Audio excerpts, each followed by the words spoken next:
নাচুন লাগলো নাচুন আমলকিরে ডালে ডালে।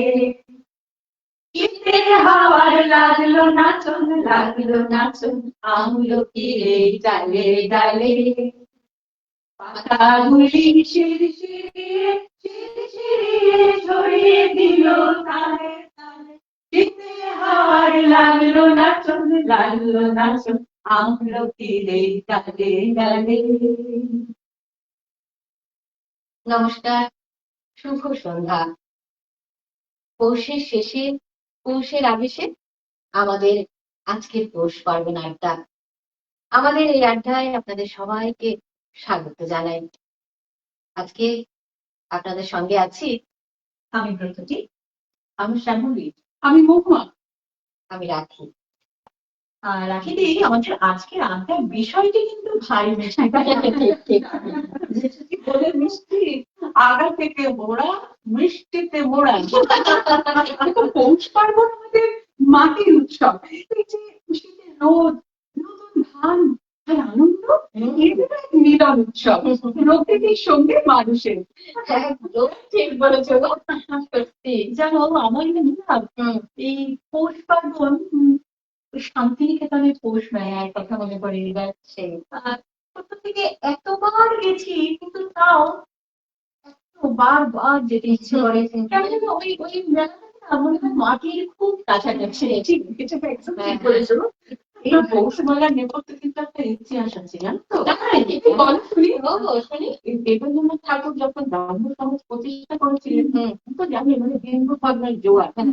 আর এই সময় মূর্তি পূজার বিরুদ্ধে ব্রাহ্ম ধর্মে যারা গ্রহণ করেছিলেন, তাদের মধ্যে যোগাযোগ বাড়ানোর জন্যই দেবেন্দ্রনাথ ঠাকুর এই পৌষ মেলা শুরু করেছিলেন। আচ্ছা, সম্ভবত সেটা 1860 সালের 7ই পৌষ। আর হ্যাঁ, এই ব্রাহ্ম সমাজের সদস্যদের সেদিন দীক্ষা দেওয়া হতো। এটা জানা ছিল না। এই জানো, যখন তোমার এখানে আসছিলাম, বাবুঘাটের পাশ দিয়ে আসছিলাম, দেখি বাবুঘাটে কি ভিড় কি ভিড়। বিভিন্ন জায়গা থেকে অসংখ্য অসংখ্য মানুষ, সাধু সন্ন্যাসী সব ওখানে এসে ভিড় করেছেন। আচ্ছা, গঙ্গাসাগর যাওয়ার জন্য। গঙ্গাসাগরের ভিড় দেখে যেন আমার না একটা কবিতার কথা তো মনে হয়ে গেল। তাই বলো না কবিতাটা। কবিতা কার কবিতা? কবি গায়ত্রী পালের। ও আচ্ছা, কবিতা, কবিতার নাম গঙ্গাসাগর। শোনাতে পারি, তবে একটা মুশকিল আছে, জানো কেন? বিষয়টা হচ্ছে কবিতাটির প্রত্যেকটি লাইন না আমার ঠিক স্মৃতিতে নেই, কিন্তু কবিতাটি আছে আমার কাছে। তাহলে আরেকটু কাছে নিয়ে আসি।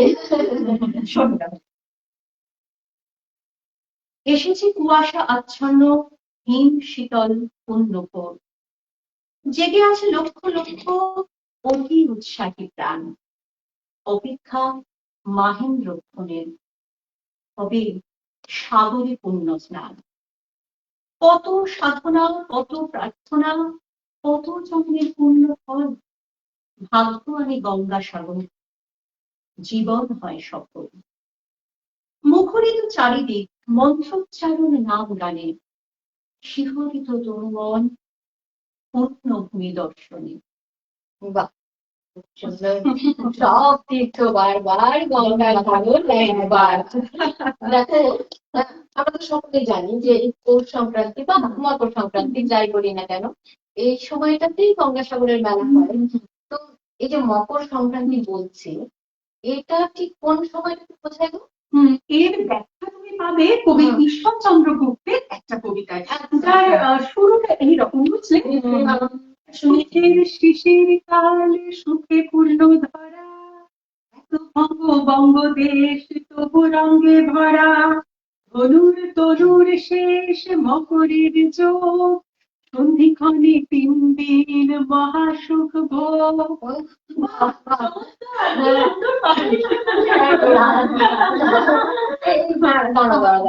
এই ধনুর তনুর শেষ মকরের যোগ, মানে মকর সংক্রান্তির দিনে সূর্য ধনুরাশি থেকে মকর রাশিতে প্রবেশ করছে, তাই তো? হ্যাঁ, একে আবার উত্তরায়ণ বলা হয়। আচ্ছা, হ্যাঁ, তবে সূর্য তো আর যায় না, মানে সত্যি সত্যি সূর্য ওঠেও না, আর ডোবেও না। পৃথিবীতে আমরা যেমনটা দেখি তেমনটাই বলি। এই যে বলছি মকর রাশিতে সূর্য প্রবেশ করছে, এর মানে হলো পৃথিবী থেকে মনে হয় সেই যে নক্ষত্র মণ্ডলীর উপর দিয়ে সূর্য অতিক্রম করছে। আচ্ছা, তার মানে এই পৌষ সংক্রান্তির দিনেই মকর রাশি শুরু হয়। আসলে এই সময়ের পরিধি হলো 21শে ডিসেম্বর থেকে 20শে জানুয়ারি। আচ্ছা, কিন্তু এই পৌষ সংক্রান্তির দিনে উৎসব পালন হয়। আচ্ছা, এবারে 14ই জানুয়ারি ছিল। আর এই দিনটিকে কিন্তু খুব পবিত্র দিন হিসেবে পালন করা হয়, না তো? আর এই যে পিঠের কথা, এটা কিন্তু আমরা বহু জায়গায় পাই। আচ্ছা, হ্যাঁ, যেমন দেখো এই 1575-এ মনসামঙ্গল কাব্যে দ্বিজবংশী দাস লিখেছেন, সনকার রান্না করা নানা রকম সুস্বাদু পদের মধ্যে পিঠেও ছিল। কত যত ব্যঞ্জন যে নাকি লেখা জোখা, পরমান্ন পিষ্টক যে রাঁধিছে সনকা, কিন্তু পোয়া চন্দ্রখাই আর মুক্ত পুলি, আইতে মোরা ভাজিলে ঘিতের মেশালি, জাতি পুলি, ক্ষীর পুলি, চিতলটি আর মনোহরা রাম দিলে অনেক প্রকার। মনসামঙ্গলে পিঠে পুলি,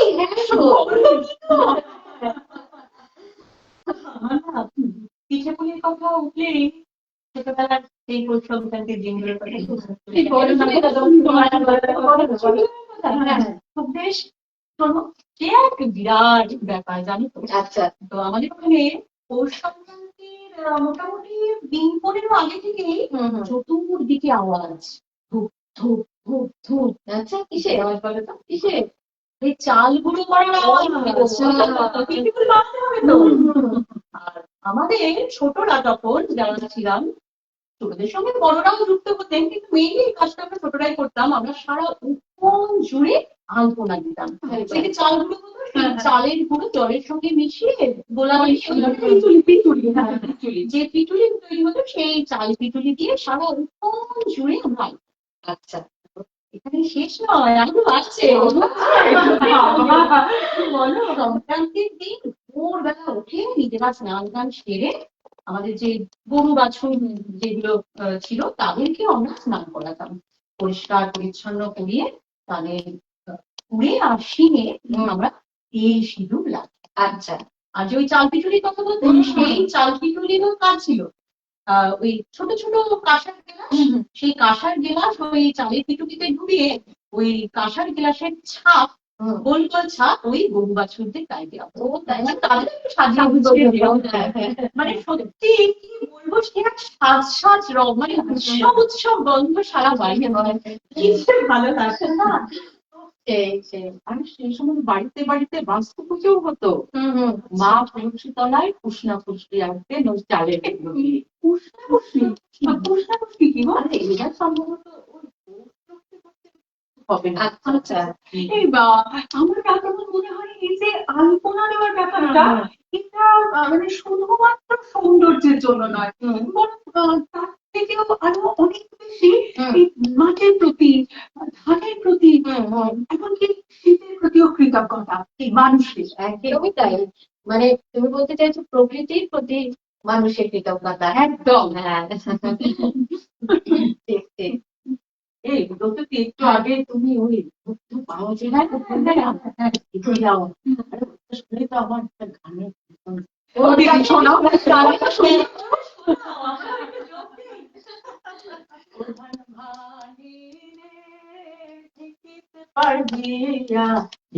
নাচে আমি নাচি বেলিয়া দুলিয়া প্রধান ভানে রে, প্রধান ভানে দেখিতে পারবিয়া, দেখি নাচে আমি নাচি বেলিয়া দুলিয়া প্রধান ভানে রে। বাড়ি আইলে ইষ্টি কুটুম ওই না ধানের জিরা কুটুম রে, বাড়ি আইলে ইষ্টি কুটুম ওই না ধানের জিরা কুটুম রে। পিঠা পায়েস বানাইয়া খামু, পিঠা পায়েস বানাইয়া খামু, পাড়া খুশি লইয়া প্রধান ভানে রে, দেখিতে পারবিয়া, দেখি নাচে আমি নাচি হেলিয়া দুলিয়া প্রধান ভারে রে প্রধান ভারে বছরের আগে কি বলে সকালে দেখি কি বলে এক মহিলা খেজুরের রস বিক্রি করছে তাতে কলকাতাতে আজকাল পাওয়া যায় না জানছে খুব অবাক হয়েছিলাম আমার এই নৌকা কেউ ছাড়ে বলে ঠান্ডা আর বরফের মতো ঠান্ডা খেজুরের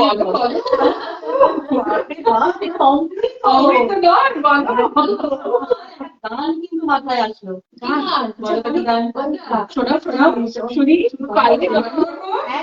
বলো খেজুর গাছে হাড়ি বাঁধো খেজুর গাছে হাড়ি বাঁধো বাঁধো মন বাঁধো মন বাঁধো মন বাঁধো মন খেজুর গাছে হাড়ি বাঁধো মন খেজুর গাছে হাড়ি বাঁধো মন রস গড়িয়ে গোড়া পচে রস গড়িয়ে গোড়া পচে অকালে হবে মরণ বাঁধো মন বাঁধো মন বাঁধো মন বাঁধো মন খেজুর গাছে হাড়ি বাঁধো মন তুলসী গাছে যারা গাছের উপর ওঠে তারা তুলসী গাছে যারা গাছের উপর ওঠে তারা দুহাতে করে তারা করতেছে রস আস্বাদন দুহাতে করে তারা করতেছে রস আস্বাদন বাঁধো মন বাঁধো মন বাঁধো মন বাঁধো মন খেজুর গাছে হাড়ি বাঁধো মন খেজুর গাছে হাড়ি বাঁধো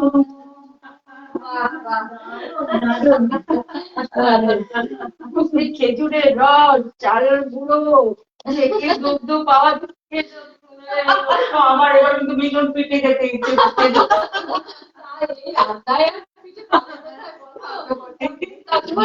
একটা পিঠের কবিতা বলে দুধের স্বাদ ঘোলে মেটাও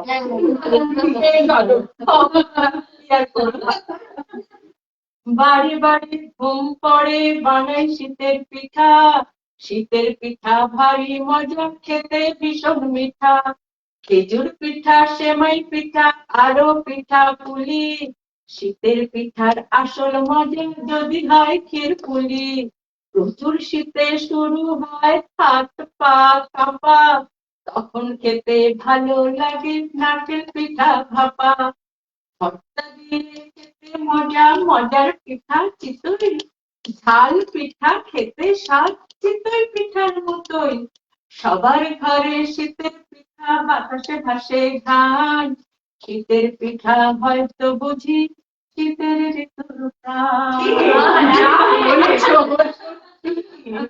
আমাদের বাড়িতে না সংক্রান্তির আগের দিন সরা পোড়ানো হতো সে উনুনে মাটির সরা বসিয়ে তাতে ধানের তুষ দিয়ে পুড়িয়ে দিতে হবে আর তারপর শুরু হতো সরা পিঠে বা ওই চিতই পিঠে চিতই পিঠে ভাজা প্রথম পিঠের অধিকারী কে ছিলেন বলতো প্রথম পিঠের অধিকারী ছিলেন স্বয়ং অগ্নিদেব তারপর কুষ্ণা কুষ্ণী আর তারপর গোদেবতা আর তোমরা তো আগের দিনের গল্প বলতাম আসল পিঠে তো শুরু হতো পরের দিন সকাল থেকে সেই নানা রকমের পিঠে বুঝলে তো ওই নলিপুরের পায়েস তো থাকবেই আর সাথে থাকবে পাটি সাপটা মুগের পুলি পুলি পিঠে পিঠে সে কত পিঠে পিঠে পিঠে ভাবছি যতই খাবার কথা ততই পিঠে পিঠে পিঠে পিঠে ওই চলেছে রসের ধিয়ান আসছে রসের ছিটে পিঠে পিঠে পিঠে নলেনগুড়ের সৌরভরা মোষ তুলছে পিঠে পিঠে পিঠে পিঠে কিরনারিতে লাগবে আরো নিয়ে যাওয়া চিঠে পিঠে পিঠে পিঠে কম খেলে আজ হবে ভালো মেজাজটা খিটখিটে পিঠে পিঠে পিঠে উঠি বিড়াল পাচ্ছে আড়ি চোখ দুটো মিটে মিটে পিঠে পিঠে পিঠে এই রে কেন দাঁড়িয়ে দিলি একখানা থালিতে পিঠে পিঠে পিঠে রসগোল্লার গোকুল পিঠে রসটি গিটে গিটে, পিঠে পিঠে পিঠে, পিঠের লোভে হল্লা করে কাকগুলো ডাল পিঠে, পিঠে পিঠে পিঠে, শীতের ভোরে ঠান্ডা হাওয়ায় হাত পা হলো শীতে, পিঠে পিঠে পিঠে, রসের কড়াই নামাও এবার, ঘুরতে হলো চিটে, পিঠে পিঠে পিঠে। তোমরা বানাও। তবে আমি একদিনে সব বানাতে পারি না গো, বললে আমি আজকে এটা তো কালকে ওটা। আচ্ছা, একদিনে এত সব পিঠে খাবার লোক হ্যাঁ, আমার খুব অবাক লাগে জানো তো, যে এই একটা উৎসব ভারতবর্ষের প্রতিটি রাজ্যে পালিত হয়। ও বাবা, তোমাদের এই শুধু পিঠে বলে খাওয়ার দিকে নজর দেয়। উৎসব মানেই তো খাওয়া। কথায় আছে না, তাদের মধ্যে দুই খাইয়া। যে কথাটা ছিলাম, এই পিঠেকে আসামে কি বলে বলতো? আসামে বলে ভোগালী পিঠে, আর ওই তামিলনাড়ুতে বলে পোঙ্গল, আর উত্তরপ্রদেশে হলো খিচেড়ি। ওখানে আবার কি হয় বলতো, ওখানে আবার ওই গুড় আর তিল দিয়ে লাড্ডু বানানো। আচ্ছা, কিন্তু মহুয়া, তুমি এত প্রদেশের কথা বললে, কিন্তু আমাদের বাংলা দিবস হলো আমাদের বাংলায় পুরুলিয়া, বাঁকুড়া, মেদিনীপুর এই অঞ্চলগুলোতে এই যে টুসু পড়বে, এই সময় এই অঞ্চলগুলোতে 1 মাস ধরে টুসু দেবীর পুজো হয়। আচ্ছা, অঘ্রাণ মাসের শেষ দিনে শুরু করে এই পৌষ সংক্রান্তি পবিত্র দিনে শেষ হয়। আচ্ছা আচ্ছা, পুজো। আচ্ছা, কিন্তু এই যে টুসু পর্বের কথা হচ্ছে, তার তো মূল আকর্ষণই হলো টুসু গান। হবে না, টুসু গান হবে না? আমার খায় না কিছু, শুকাই গেল চাঁদ বদন, রাত হইলে চাঁদ ধরে দিব, কাঁদো না গো টুসু মা। টুসু আমার খায় না কিছু, শুকাই গেল চাঁদ বদন, রাত হইলে চাঁদ ধরে দিব, কাঁদো না গো টুসু মা। জল জল করো টুসু, জলে তোমার কে আছে, মনেতে ভাবিয়া দেখো, জলে শ্বশুর ঘর আছে।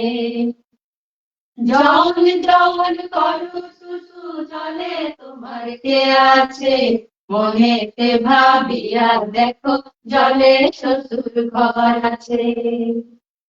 মোদের মনে এই বাসনা, টুসু ধনকে জলে দিব না। মোদের মনে বাসনা, টুসু ধনকে যাইতে দিব না।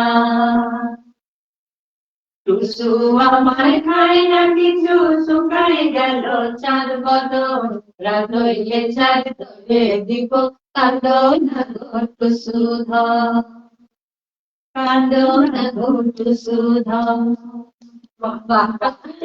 তখন তোমাদের মধ্যে কি যেন গঙ্গাসাগরে পূর্ণ স্নানের কথা বলছিল, সেটা শুরু হয় রামচন্দ্রের পূর্বপুরুষ সবর রাজার কাহিনীতে।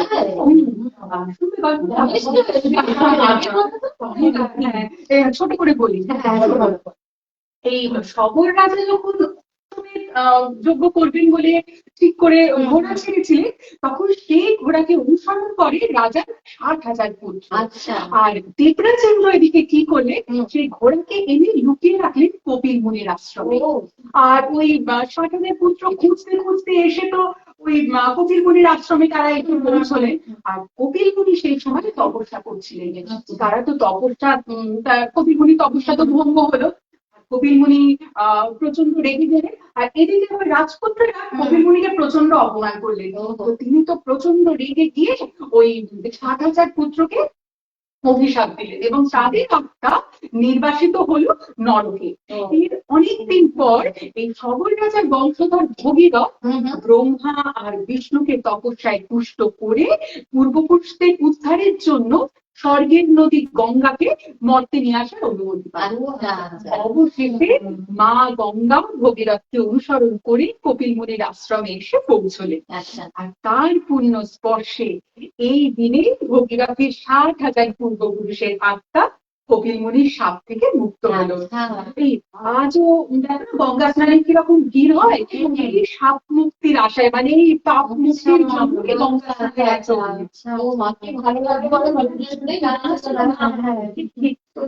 এই পৌষ সংক্রান্তির দিনেই তো উত্তরায়ণ শুরু হয়। জানো তো এই উত্তরায়ণের সময় কিন্তু মহাভারতের একটা যোগ। সময় যে কম আছে,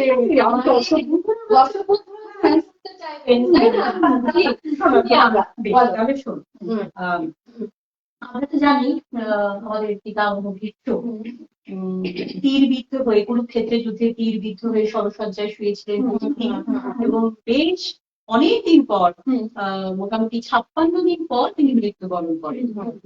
কেন কেন গো কেন? উনি অপেক্ষা করেছিলেন মকর সংক্রান্তি আসা পর্যন্ত। ও আচ্ছা, এরকম আছে মহাভারতে? হ্যাঁ হ্যাঁ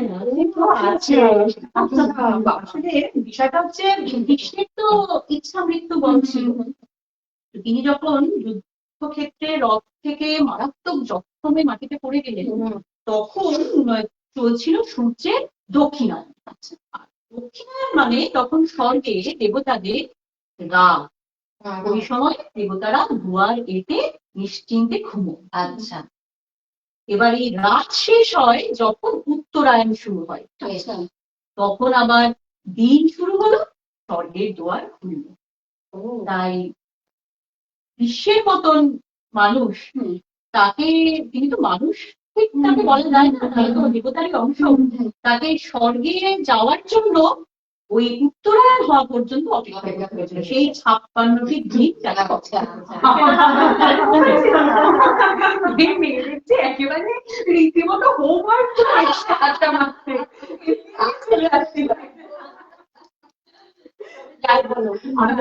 কিন্তু ভীষণ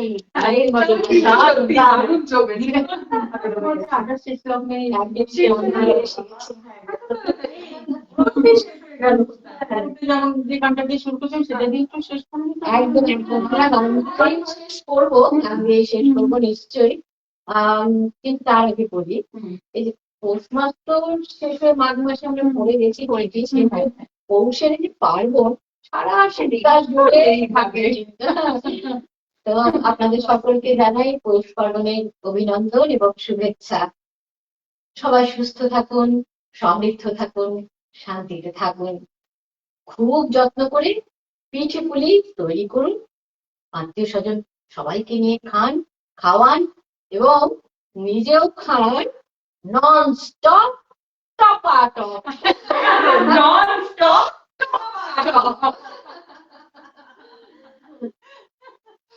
আমাদের এইরকম একটা আড্ডার মূল ভাবনা তপতি বাগচি, তার সঙ্গে ছিলেন লিপিকা ঘোষ বিশ্বাস, আর নানা রকম বিভিন্ন রকম ভাবনায় আমাদের ভরিয়েছেন আমাদের শ্রদ্ধেয় স্যার সতীনাথ মুখোপাধ্যায়, আর ক্যামেরায় আছেন সুখদেব পাল।